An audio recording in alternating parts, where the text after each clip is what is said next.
Welcome to California.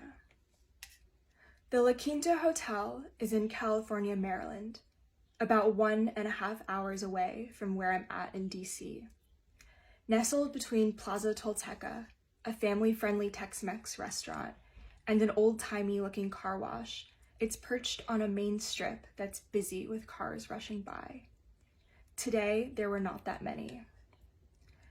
I wonder who stays in hotels during a pandemic. I wonder what kind of people like to stay at the La Quinta. I never see anyone in its bland lobby, noticeably outdated with a section of desktop computers reminiscent of a cyber cafe from the 2000s, and a sign for continental breakfast on the second floor. I once passed by an older man by himself in the hallway, no family or luggage. I guess that's who stays here, lonely people, and I'm one of them. I like being alone. I don't like feeling alone. Loneliness feels like a coat of ice draping my body, chilling and unsettling. It slowly creeps its way in until it's all I fixate on. I try to distract myself and run from it, somewhere, anywhere. But loneliness likes to chase. It wants to engulf. At worst, it suffocates. Depression is nothing new to me, but every time I experience it somehow feels like the first. On impulse, I decided to drive down the peninsula and book a one-night stay at the La Quinta. I haphazardly packed a tiny suitcase with some weed and an extra sweatshirt, my contact solution bottle, but forgot the contacts case. I drove past little seafood shacks and rural houses on my way there, crying in intervals over the sound of the chirpy radio DJs. I felt like I had flung myself so far away from me, and I hoped maybe California would be where I'd catch it again. The riverside landscape there is just beautiful enough to make me forget how sad I am. A few hours before I left, I ate the silence in my bedroom like a meal I didn't want.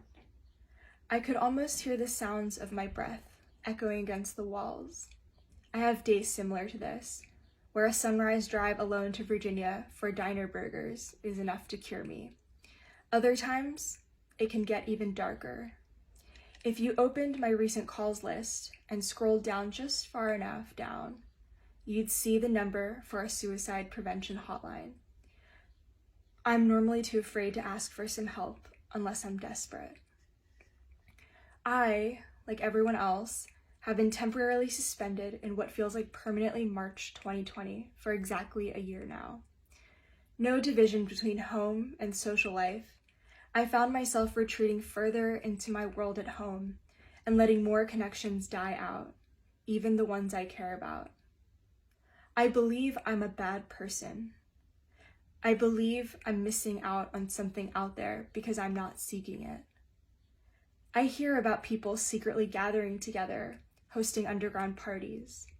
My roommate loves to do trivia on Zoom. I don't feel like I have anyone to do those things with.